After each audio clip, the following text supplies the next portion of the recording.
मी दोषी असल्यास अजित पवार आणि फडणवीसांनी राजीनामा घ्यावा, धनंजय मुंडे यांचं वक्तव्य.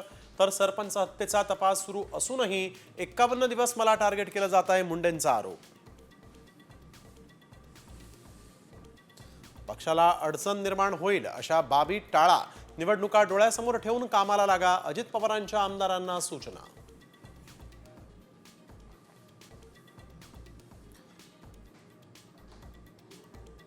उपमुख्यमंत्री एकनाथ शिंदेंना ठाण्यातच घेरण्याचा भाजपचा प्रयत्न. मंत्री गणेश नाईक ठाण्यामध्ये घेणार दर 3 महिन्यांनी जनता दरबार.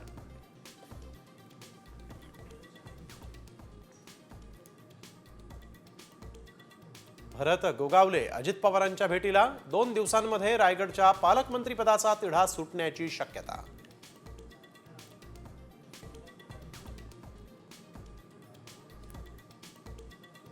दहावी आणि 12वीच्या परीक्षा केंद्रामध्ये बुरखा घालून प्रवेश नको, मंत्री नितेश राणेंचं शिक्षण मंत्री दादा भुसेंना पत्र.